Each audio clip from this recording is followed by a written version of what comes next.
Hi, everyone. Welcome.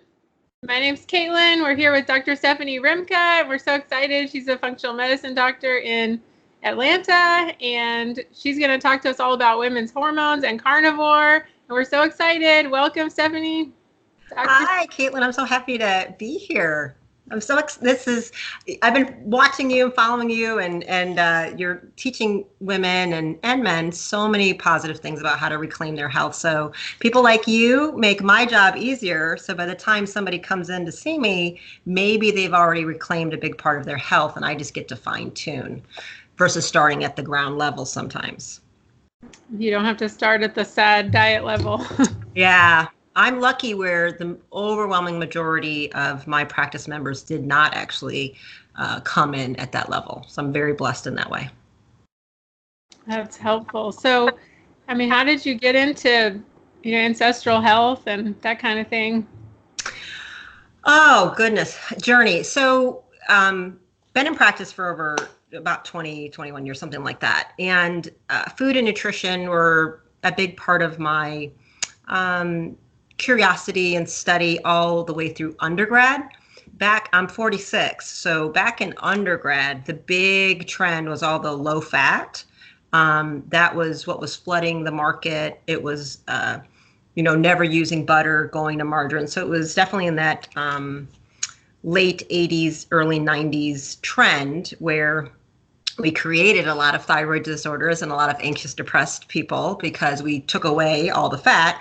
So I was a part of that and studying that and trying those things. And I just became very frustrated with whenever I went to any doctor and asked any questions, nobody knew anything. So I just became very self-directed and driven to get myself stronger and healthier. And I was an athlete in college, and I always wanted to, pack on muscle and be able to perform.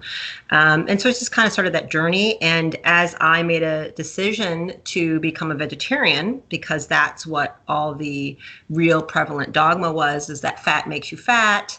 That all these things were bad for you, saturated fat, heart disease and cancer, and that was all the noise, which has really made a comeback recently, as you know. But that was the noise in 1990, okay? And all the big health gurus were all switching over to that. And I followed that, and I got pretty sick. And it led me to start having to look at why, and looking at more anthropology and going to functional medicine seminars with doctors that were saying something different that I didn't actually want to hear.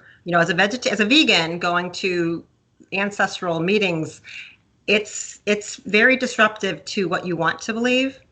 But I started looking at what was the facts and what were the lies. And I had to accept and forgive myself that I just was making decisions based on the best information I had, which turned out to be a lot of manipulated data and lies. And it got into more anthropological study, believe it or not. And so looking back in time and looking back at the fossil record and looking back at when they did better studies to say, wait a minute, humans actually were not really gatherers. This whole hunter-gatherer story is a false narrative. And they were big-time hunters, and it was animal, animal, animal, animal. And none of the fecal material has any plants in it. And none of this, so you just kind of add up all the facts, and you have to come, and the cognitive dissonance that I had to do forced me to make a different decision. And that's one aspect, and that was coupling my health journey with my patients. So when patients tell you, your job is to listen. And my personal opinion, or what I read in a book, or what from some study said, if you're hearing something different, and if you're actually listening to what the patients are saying, and every gastrointestinal disorder patient tells you every single time that a salad feels as if they're eating glass ripping through them, you eventually have to start saying, why is that? Let me look deeper, because you certainly can't say, well, keep eating salad because fiber is good for you. And they're telling you, crying, it's like eating glass. So I go, well, then what's going to take that away? So I started pulling, even when I was vegetarian, I pulled the vegetables away from my Crohn's and ulcerative colitis. And what I'm left with? Well, I got to eat meat and fat and broth, right? So it's over the time and the journey of listening to patients, listening to my own body, forcing myself to take courses and listen to people that I disagree with initially, and sometimes wow, you won me over. I'm on your team now, or you helped me see the light and I was misinformed. So that's kind of been my journey. Practice and life forces you to do things. So are you, did you start out being were you a chiropractor? I am. So very briefly, my little journey, when I was an undergrad, I was pre-med. I always just knew I'm going to be a physician. And I was debating, and I had kind of a dual track. It was, I'm going to be a child psychiatrist or an orthopedic surgeon. And I had two teams of professors kind of urging me. The psychology department was trying to this, because you work with these professors because they're trying to help you get into medical school and fast track you, which is the best place to go. In that, I became a vegetarian and had a thyroid crash in school, and I got really sick. And my level of frustration with constantly going to the physician, I just was like, I'm not really sure I want to do this. And so I started asking some of the professors. I started talking to my family isn't littered with physicians, but all my friends at this school were. I went to an undergrad in Michigan that produces more physicians in the state of Michigan than any other undergrad. It's what we were known for. So I started talking to all their dads, because they were all surgeons or physicians. And most of them, they didn't really like what they do. They just made a lot of money. So they talked to me about the money, but it's horrible hours. You'll never see your kids. But, it was a very weird, I was very torn. And then being a woman and wanting to have children, I was like, I don't know what I'm going to do and which way to go with it. So I decided to take a year off, because I was frustrated with medicine, realizing it took them a year to figure out I had a thyroid problem. It just wasn't, they didn't seem to know anything to help me. And I was naturally driven to the kind of holistic stuff anyway. So took a year off, and I was working in the mental health field as a caseworker for schizophrenics. And by doing that and going in and out of the hospital and the group homes and watching and reading these charts and reading stuff, I was devastated at the lack of quality health care for a very susceptible group of patients. And my passion was either people with mental illness or maybe athletes, because this was just my family background, and I played sports. And the idea that I could be an orthopedic surgeon was a big deal, because not many women can, but I was big enough and strong enough. I'm almost 6 feet, and I was an athlete, and I could do it physically. So, but looking at this and reading the meds and the side effects and the devastation and the destruction, it would bring me to tears. And I finally was like, wait, none of these people ever get well. And they're all just made worse and worse. And we're just locking them in a hospital, like caging them away. This is really all we do. It was a very hard thing for me to deal with, looking at that year, trying to figure out, what did I really want to do with my life? What did I really, really want? And was I wanting to go to medical school to help people, or was I wanting to go to prove to people and satisfy my ego? And in that time, I'd always been getting adjusted since I was 16, since I had an injury in a soccer game. And I was explaining to my chiropractor, I told him my mood was totally different when I was coming in for care. I would only go when I was hurt. Oh, it hurts, I'll go see him for 3 months. Oh, it hurts, I'll go for a month. And I would go off and not come back. And very normal patient, very non-compliant, horrible patient. But I told him eventually, I really noticed a massive difference in my cognition and my emotional stability when I would see him once a week or once every 2 weeks. And I said, it can't just be the pain, like that I'm happier, that I'm clearer, that I'm more stable. So he explained neurology of actually what was going on in the central nervous system and emotions. And he brought it out and drawing me pictures. And I just had an aha moment. And I said, wait a minute, the schizophrenics need to get adjusted. He goes, yes. I was like, oh.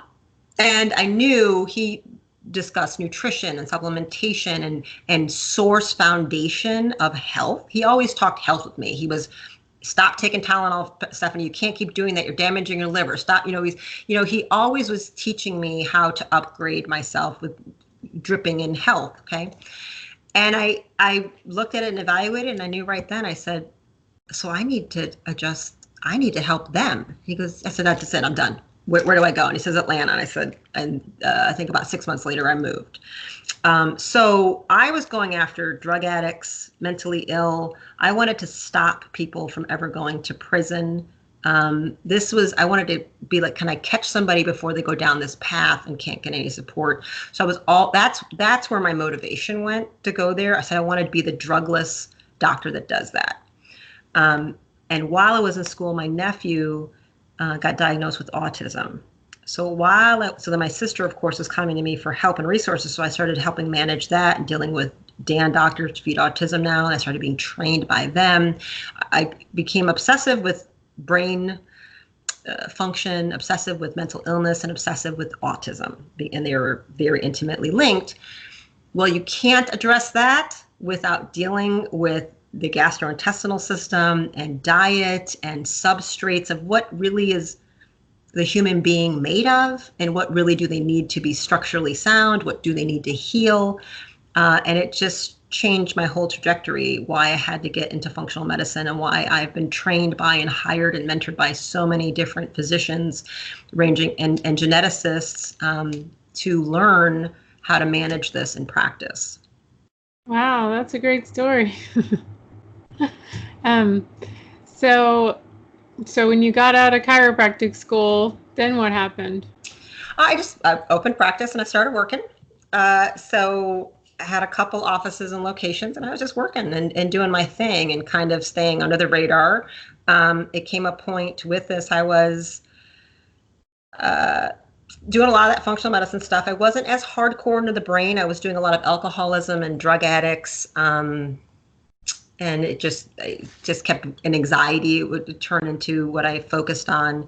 Again, I do a lot more than just, I was still adjusting people's spines and things, but I was doing a lot of other things. We get trained, depending on what you do, there's a lot of other functional neurological techniques. So I was doing a lot of that. I spent a lot of time with patients, like an hour often, like it's very intensive. So it's not a volume type of style. I, again, was still committed to the whole vegan thing. And getting into that, I was just getting sicker and slower and heavier. And it came to a point where my friends, who were much older than me, when I was describing some of what I was feeling, they go, and I was young, 30 or something, and they'd be like, Stephanie, that sounds like menopause. Like, you need to go get your hormone. Like, they all kept saying, and they're like 50. They're like, that's what we have. You shouldn't be awake in the middle of the night for hours, freaking out about your temperature. And, you know, I was very anxious. I was getting depressed. My hair was coming out. I couldn't, it was just, I was very heavy. So, I was like, really? So when we went, and I finally broke down to me, and let's get some labs, and with a functional holistic endocrinologist. And the revelation of, you have no estrogen, you have no, like you're tanked out, your thyroid is completely crashed. We need to give you estradiol, T3, T4, progesterone. It was like, you're a wreck. They're like, you're infertile, you are in menopause, and begging me. There was 3 of them in multiple appointments, begging me. And they were holistic, spiritual type of physicians. We know you think you're doing this to have a spiritual connection, and it's an ethical thing. I'm like, yeah, I don't want to kill anything, right? They're like, but you're going to be dead soon. You are not going to survive like this, and you have got to stop. You can't have gluten. You can't have soy. You can't have, dairy. I wasn't eating dairy, but that's, as a vegan, you eat an inordinate amount of gluten and soy, okay? They go, you have decimated your genetic, your markers, your epigenetic, you're shut down, and it was crying finally. And it was probably the 5th or 6th time doctors had told me this, though. So I had been told this over the years, but I was dogmatic and I was stubborn, and I didn't want to make it be true. So I would just lie about my symptoms and just kind of suck it up. And this is my normal, and it's okay. And it's all, my suffering means I'm spiritual or something. So I gave up that. I switched to fish. I ate salmon. I basically up the Paracone diet. That's what I did. He's known for the skin. I ate that diet for 3 days, which was salmon, a little bit of berries, and a little bit of, keto, whatever, high DHA, omega-3.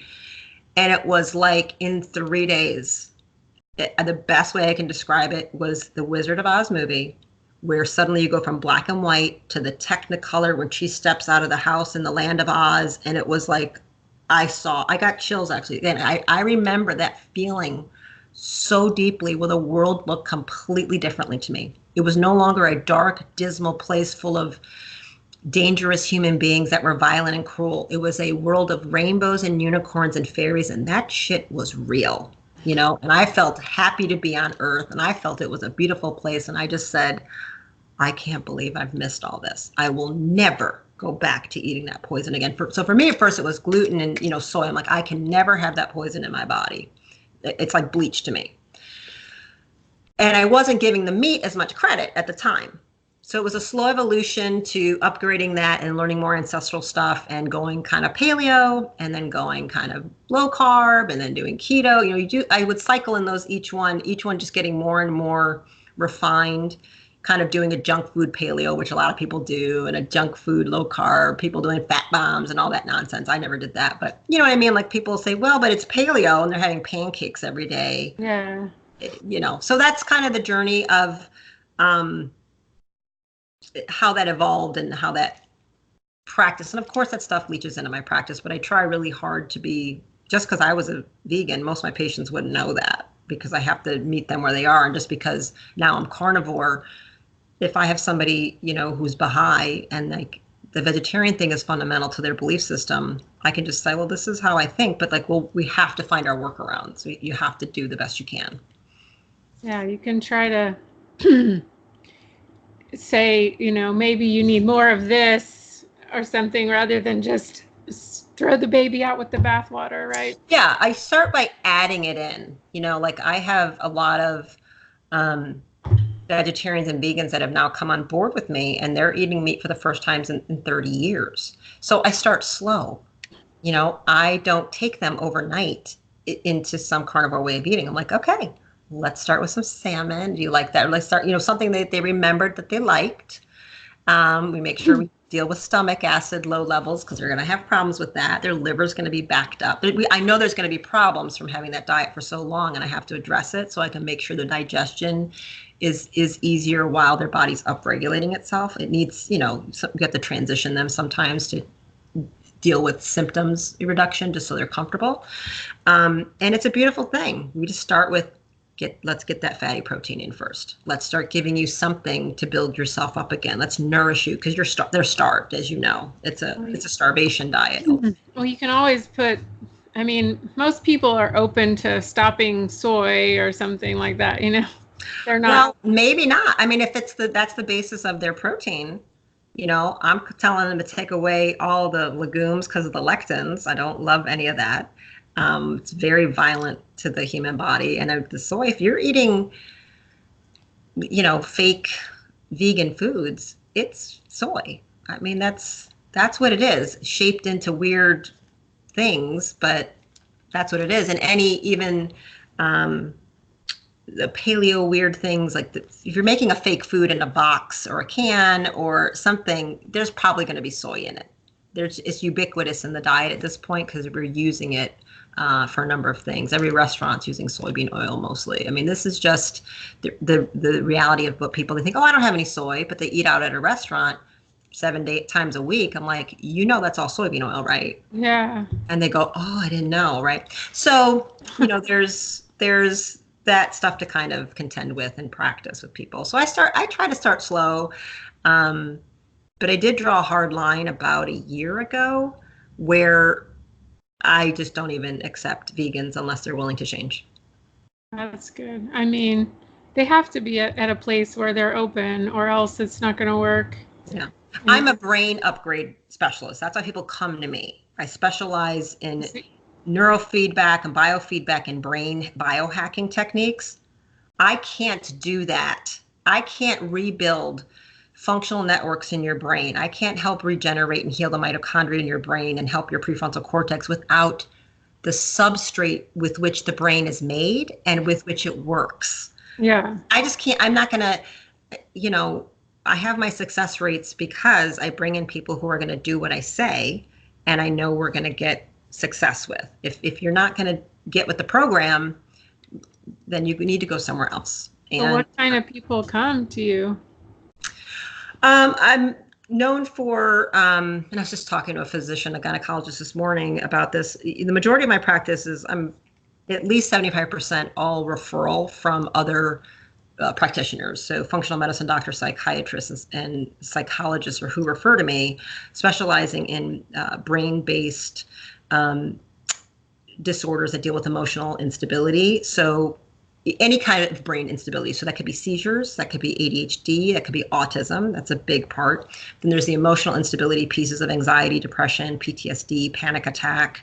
Then I have a whole other subset of personality disorders, borderline personality, schizophrenia, or, dissociative identity, multiple personality.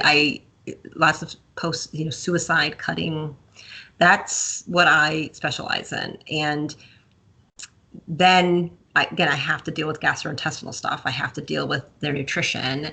I do get another small subset that come to me specifically for that. But usually I'm just doing the whole thing. I'm doing, Well, how does that work? When you were, your passion was, people who kind of society had left behind. Yeah. So how does that work when most of the time, money is a big factor there? Well, I don't think I could get my results. I don't think I could drive around Atlanta and pick up 10 homeless folk who clearly are schizophrenic, which is about 35% of all homeless people are schizophrenic. It's because we have horrible psychiatric support and care. So I don't think I could pick up 10 schizophrenics and do much with them. You know what I mean? I don't think I'm that good. The people who do come to me have support systems. They have family. You got to be home safety. We have to have some things in line or you can't heal. Right. So my practice is people who do have support and have the financial resources and have the time. If I'm rebuilding a brain, neurofeedback and other therapies and light therapy and all these other things I do, they require frequency and consistency to rebuild a network on a pathway initially. So that's 2 to 3 times a week you have to come see me. Yeah. I'm doing this for months, and that's why we do everything kind of in packages and that require commitment. There's no lack of people in Atlanta that can do that. Yeah. Just no lack of it. There's plenty of that. The deeper concern I have is how do I help and access the people who don't have the time, money, or resources to get to me. So I've come up with some online programs, a digital course that isn't for an eating disordered or a schizophrenic, but it's for the mother, let's say, of the child who's struggling with psychiatric issues, or the mother, and father who have the special needs child, because can I manage them for a very affordable rate in a course and a Facebook group, or they get me in a group atmosphere for $200 or $300 like that. And they from the comfort of their phone or their home, I'm trying to access more that way. And not just so much one-on-one with me and the other therapists, that I leverage myself with multiple providers and other doctors that I consult for. I review cases all over the country for doctors, teaching them what to do, by reading their brain imaging of their patients and their labs and stuff like that. So trying to leverage myself as much as I can to have as big of an impact as I can. That's awesome.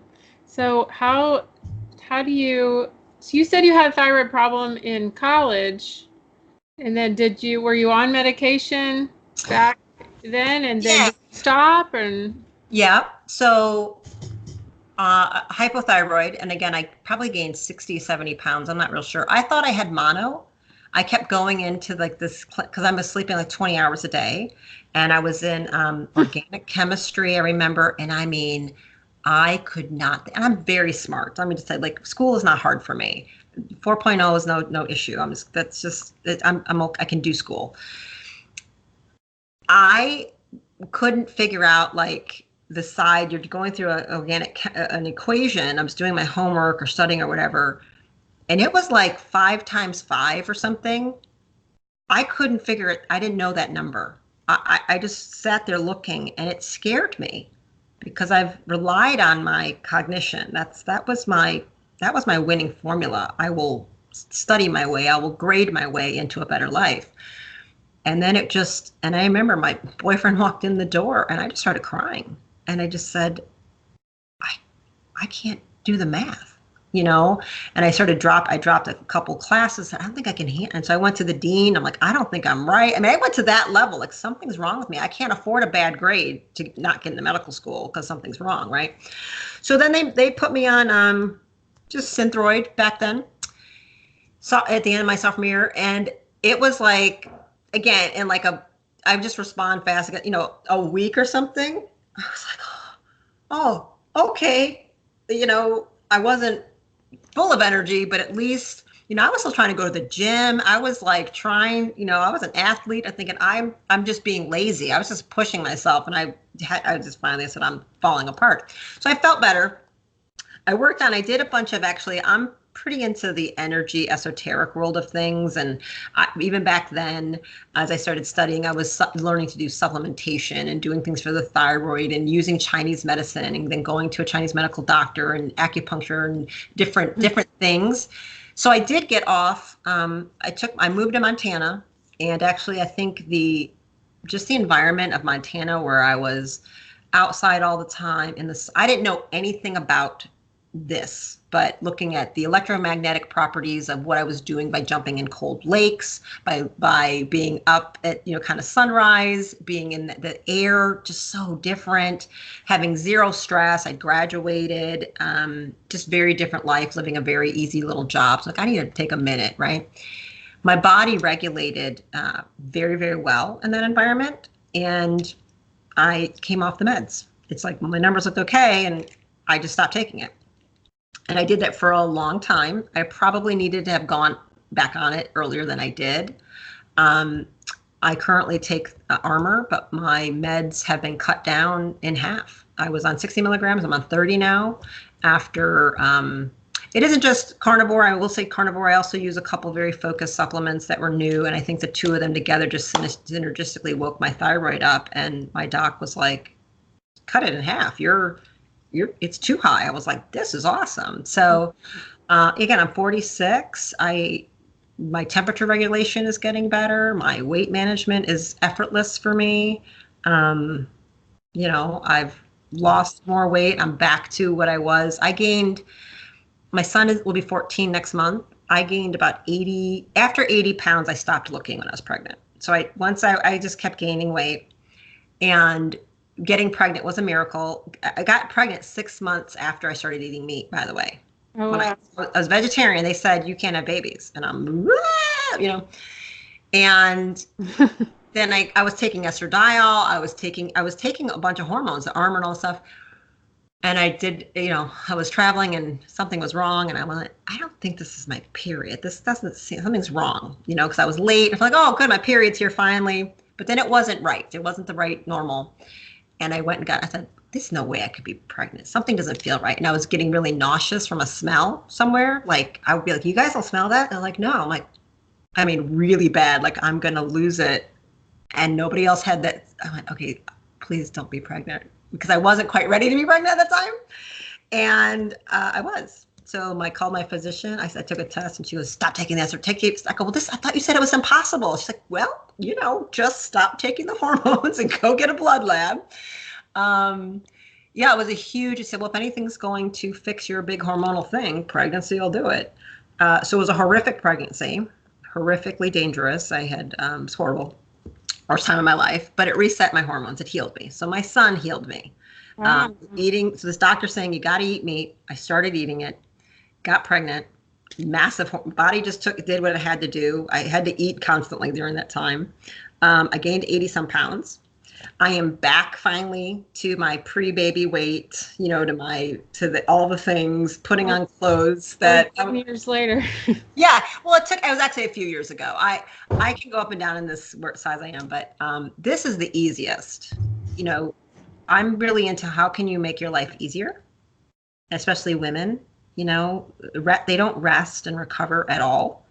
They're always taking, especially mothers. And again, because my patient population is so strong, special needs, I see those families, and I see the unrelenting chronic stress they're under, the constant adrenal fatigue, the constant thyroid overexertion. And it's like, how can I do things to help this population? Because to help this child, I have to help the parents.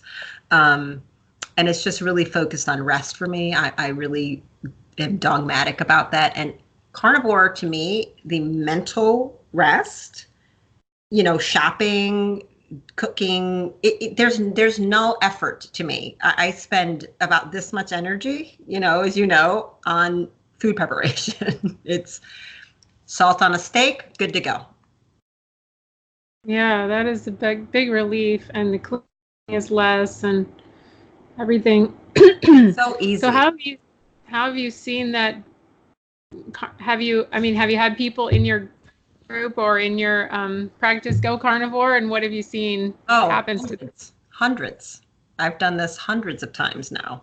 I was a little quiet about it several months ago.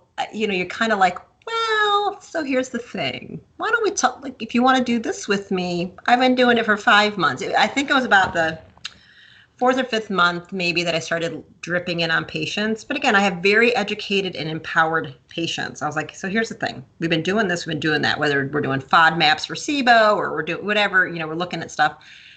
I'm a Walls protocol certified doc too, which is an MS diet. And I would see all these patients that couldn't do it. They were just overwhelmed. The idea of buying, cups of vegetables and putting them in a Vitamix and cups, it was just exhausting for them. So I was like, so can I get you just to eat meat? Like, I was trying to figure out, it kind of led it. So, well, yeah, I would say, well, do you like steak? And then men and women go, you're telling me I could eat steak? I was like, yeah. Oh, okay. I'm loving you, doc. Because a lot of husbands come to me that their wives make them and they don't want to be there. And then when I say, so yeah, I don't really care about that cholesterol number at all, I totally disagree with what that doctor said. Can you eat steak like 2-3 times a day for me? They're like, what? Yeah, I can do that. And then a week later, they get an email, doc, I've lost 9 pounds. I feel fabulous. This is the greatest diet of my life. And then about a month later, like, my wife even wants to have sex with me again. I'm like, I know, she needed to eat more steak. Trust me, I get it. I'm working on her for you. But you just do what you're doing. You just lose the belly fat and you know what I'm saying? So that's kind of how it started. I started leaking it with people, especially my gastrointestinal disordered people. I mean, it just makes 0 sense to put a person with a ripped apart intestinal tract to give them fiber to me. It's just the worst thing. Clinically, I just kept seeing that in practice. I'm like, well, none of them do well. They all do better with this. So they just like, it was the relief for them. Like, are you sure? Like, I don't have to eat that? I said, nope. And they're like, oh, the pain, they just needed permission. They intuitively didn't want to eat it. They knew it hurt. I'm like, well, then stop eating it, And so I just kind of give people permission. So yeah, I've been doing it in practice for a long time. And then when I started these groups, I've taken about 350 people, women. I've turned it into women only. I had started with a lot of men and they've dropped pounds and they've come off, meds. And I got one of my favorite testimonials last night. A woman just posted in the group because we're ending a 90-day class this week. As a matter of fact, I run them in 12 weeks. I don't think 30 days is enough for anybody to try something, right? So I think to give a real effort and to be coached and to learn and to modulate yourself, because you might feel much worse at the 30-day mark coming on carnivore or even low carb, right? Because there's a lot that goes on in the body trying to regulate. She has MS, and we went and she did an in-body scan. I had my patients do scans or DEXA scans and stuff. And so we have data, to see here's the beginning and here's the end. And she's like, with 0 exercise, MS is a beast of, I'm like, I need you to stop working out. We're going to just recover. I think you may find this experience too with women in particular coming into carnivore or low carb. They're typically not eating enough. They've been starving themselves. They've been over fasting. They're not nourished. And I slow them down and I rebuild them. I'm about fueling them again, giving them nourishment to repair damaged systems.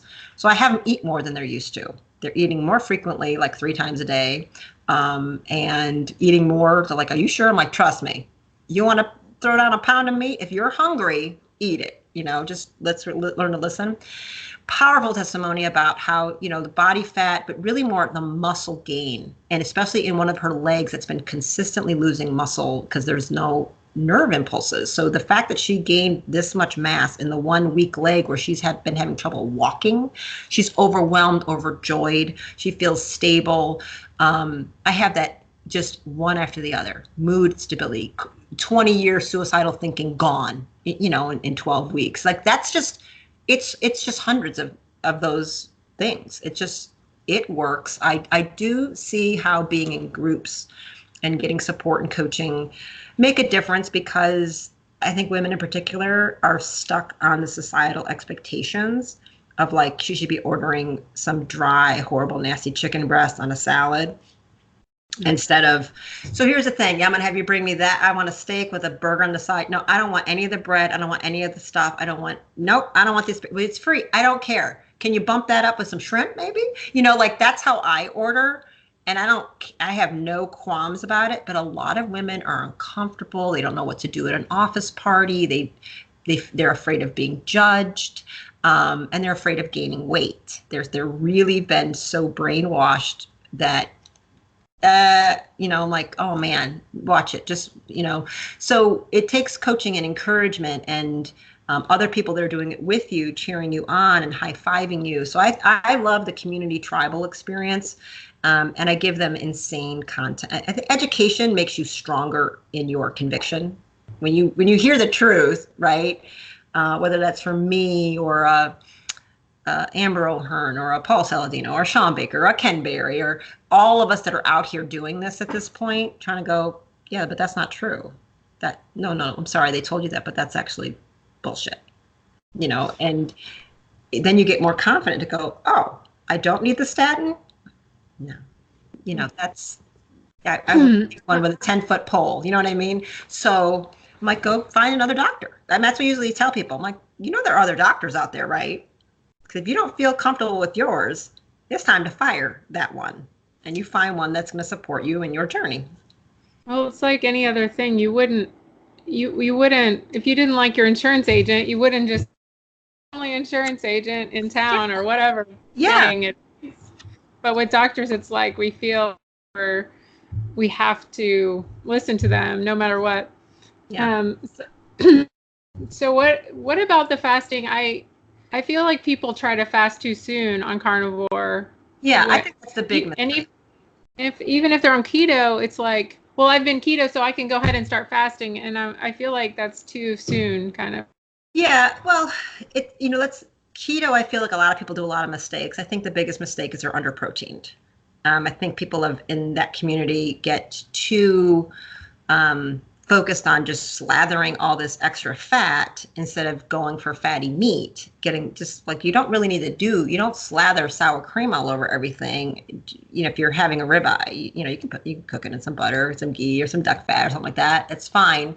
But instead of eating a portion, this big, eat this big, right? So they're like, oh, gluconeogenesis, oh my God, right? And I'm like, oh, that's not how it actually works in the body. Your body doesn't make blood sugar for no reason. It's on demand only. So, and I was taught those same kind of things, and people are testing their blood, ketones and all that stuff. I'm not an advocate of that anymore.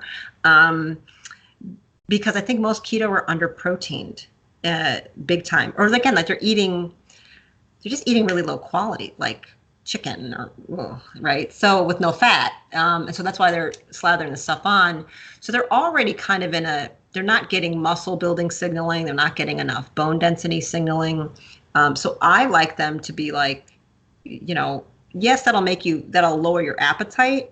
But if I'm not eating and I'm not getting enough stuff to really rebuild and keep me going, that every day I get older, my hormones lower. So my body says, don't pack on muscle, don't pack on bone density unless I'm doing things to augment. And that's okay. I like intermittent fasting. I like water fasting. I like all that stuff. But I think women in particular get a little deranged in their hunger signals and are trained to think the goal is I don't eat much. Like that's my formula. If I don't eat very often and very much, then I can be thin. When I tell my patients, I look at them and they tell me, I said, tell me, bring me a food journal or whatever, and I weight loss courses I teach. It is 9 times out of 10, I tell everybody in the room to eat more food. And they just, the eyes pop. I'm like, you're all under eating. I go, you're telling your body you're in a slight starvation. So it has no choice but to hold on to fat. It thinks you're about to go into starvation, hibernation. That's its job, is to slow down metabolism. It's a normal thing. I flood my body and my body says, times are really good. She clearly has, just killed 4 woolly mammoths. She's not going to starve. We can burn this fat like nobody's business because, and it's safe. Eating that way tells your brain, let's go back 50,000 years. What does that mean? That means I have plenty of food. There's no war. I'm not being attacked. I'm totally safe to get pregnant. Not eating, I have calories. That means something bad is happening. The people are not there's no animals around. We're about to hit a temperature change. We're at war. So hold on to what you have, slow down the metabolism, right? So I get them into eating more. I think, women in particular, I think they don't eat enough. So I do start women eating more initially. And then as we get them regulated 4 weeks, 6 weeks or so into it, I'm like, okay, so if you now want to drop off a little bit, if you naturally fall into like 1 meal a day, eventually okay. But in the beginning, I don't like it because actually I'm trying to help them build muscle. That's a big part of what I'm trying to do, is because muscle is the reason you can burn fat and sugar. Muscle is the reason you have a metabolism. So I use the protein eating like a muscle building signal, a hormonal signal. So I like them to eat 2-3 times a day initially. I think people are not eating enough. And if you're on a SAD diet and you're trying to go carnivore, you might need to eat 6 times a day. They're so used to the insulin its regulation. They're all insulin resistant. They're all leptin resistant. It takes weeks and months to get this stuff to heal. You might need to eat more frequently. And I'd rather you snack on some bacon than go binge at late at night in a tub of ice cream, right? Because they didn't have enough during the day. So what's a typical day that you would tell people to eat, like a woman that's like 35 or something? So is she can you tell me what she transitioned? She's overweight and she's got adrenal fatigue and a thyroid problem. Okay, well, I would be bringing supplements on board. I probably would have some labs, but in a group environment, let's say I don't have labs, I would bring a few adrenal thyroid support things on board. I would teach them about using salt replacement if they need it. I don't do any of that anymore. I mean, I don't need any, I have no electrolyte issues, but in the beginning, if they're eating carbs and that sudden change in water retention and salt loss can be uncomfortable for people. So I'd have to teach them a little bit about that. But let's say right there, I would go probably 3 times a day, 30 to 40 grams of protein at a time. Animal protein, and then that 3 meals. I would start 3. Yep. Now again, if they were somebody who is diabetic of any sort or any metabolic syndrome and they're used to eating 6 times a day, I would go to 5. I said, let's try 5 meals for 2 weeks or a week. How do you feel? Oh, doc, I feel good. Oh, okay. Now go to 4. Now go to 3. I don't want to take somebody like that too extreme because they're so dependent upon blood sugar issues to regulate their emotional state. And I'd rather keep it what they're used to. They're used to eating every 2 hours because they can't stabilize any other way. And their cell membranes are not going to be healed overnight. So I would see where they are and kind of titrate if I needed to, depending on how sick their body was. But in general, the goal 3 times would be to start if they could. And you should be eating enough that you're totally satiated in between. So if you can't go 4 hours without needing to eat again, that's a problem. So I'd say, well, then next time, let's make it, what did you eat? Was it fatty enough? What type of, chicken. Okay, can we get rid of the chicken? You know what I mean? Let's get some other choices. So again, that 30 to 50 grams of protein is an important bolus amount that creates a hormonal signal that turns on mTOR to build muscle. So I don't want it to be 10 grams. I really prefer they don't snack. I really prefer 3 solid meals. As people get healthier, they just find, nutritional ketosis kicks in. They're not as hungry. They probably go to gravitate to 2 meals.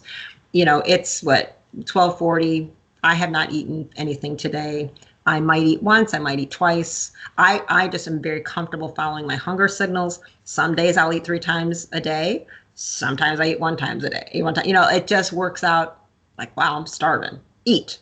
If that's the feeling you have, even if you ate 2 hours, I say, well, just go ahead and eat, as we're transitioning.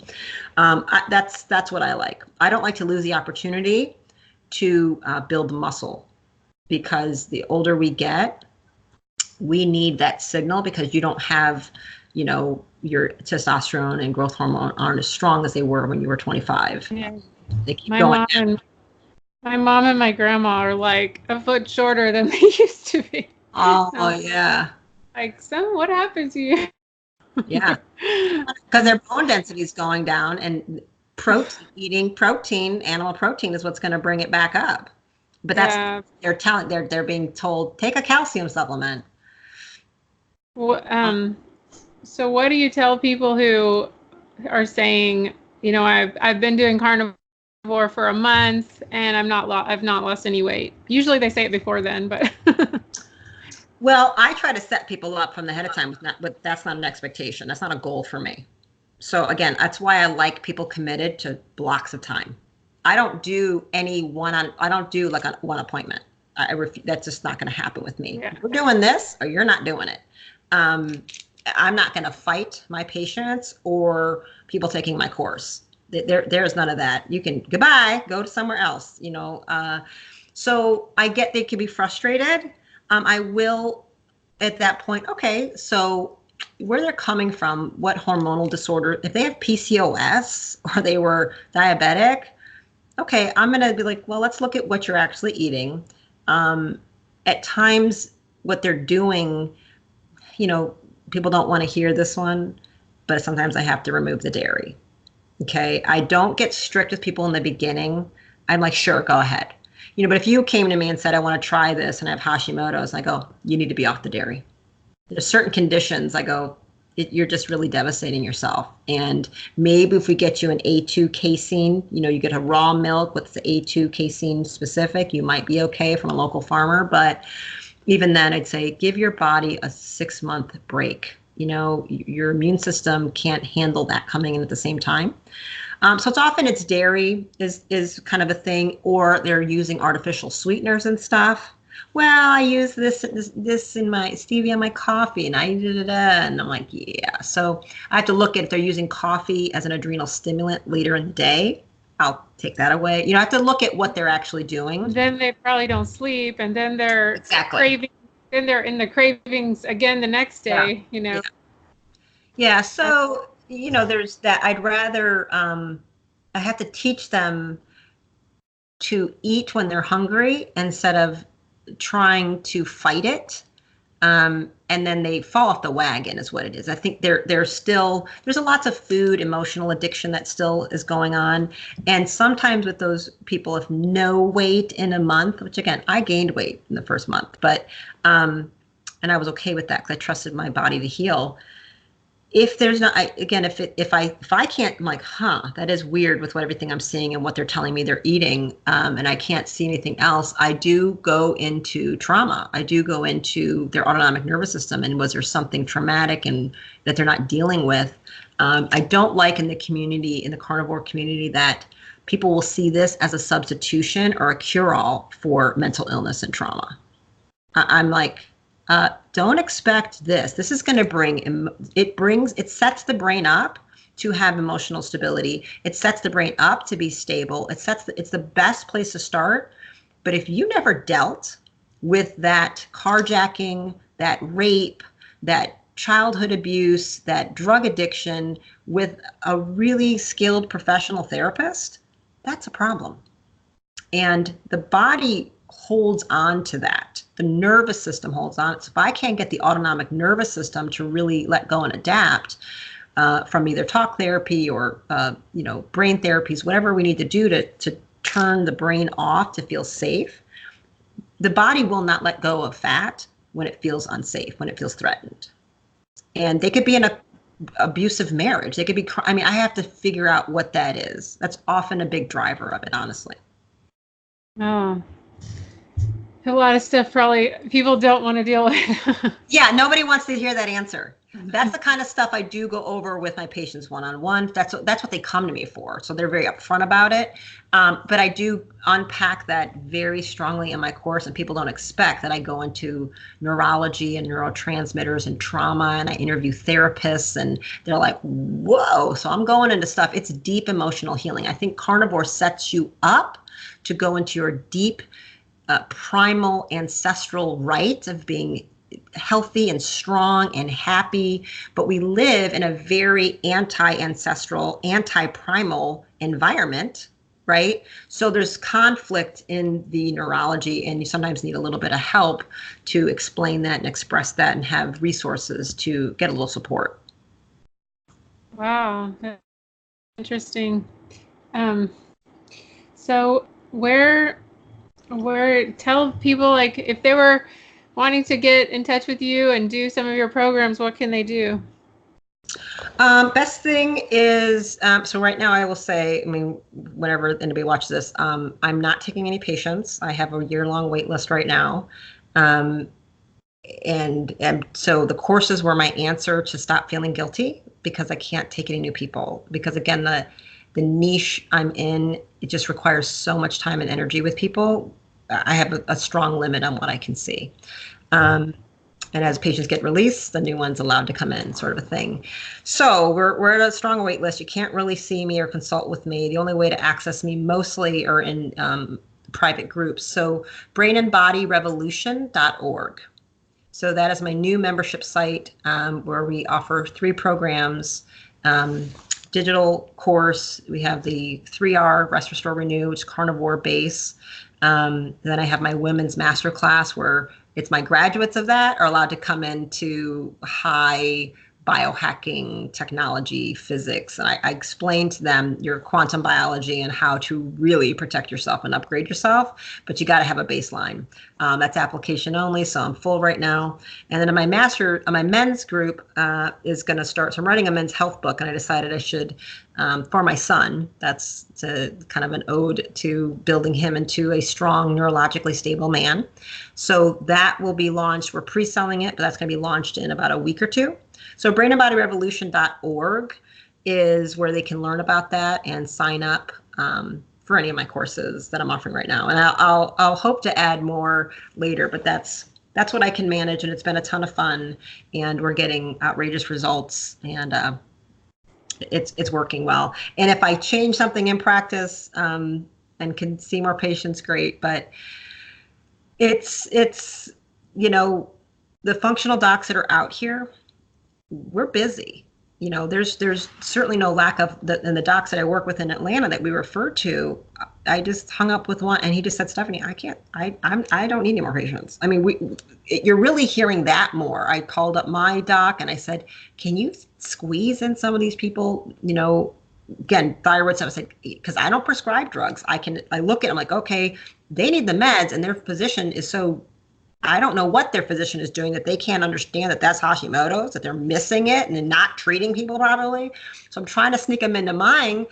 And she's like, I got a 2-year wait list. And this is what it's tough. So I know it's tough for people, and they're going to their co-pay physician that never even runs a lab. I have to beg them. I said, please go back and get a thyroid panel, but please tell them it has to be a full panel. Please tell them I need reverse T3. Please tell them you have to have antibodies. They only ran the TSH. Yeah, so we have a problem. Can somebody, then you're going to have to pay out of pocket. And I get only people who are willing to pay out of pocket are getting better. And it's not right, and it's not fair. And I wish I was in charge of the whole healthcare, insurance scam, but I'm not. Dr. Rimka for president. Yeah, I know. I'll be a consultant to somebody behind the door. Yeah. So just give some people some words of encouragement if they're kind of stuck and they want to, they want to get better, but they're having trouble. what would you tell them? Oh, well, step one, good for you for watching this and good for you for following. You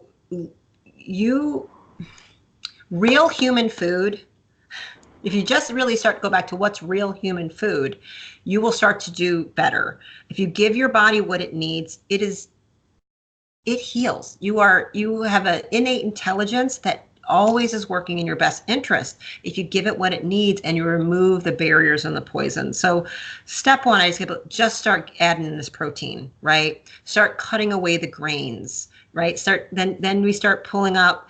If it tastes nasty, like if you give it to a baby and they spit it out, you probably shouldn't eat it. Because if you grab kale from the ground and give it to a baby, they're all going to spit it out every single time. Listen to that, right? Add the protein. Let's really work on some sleep.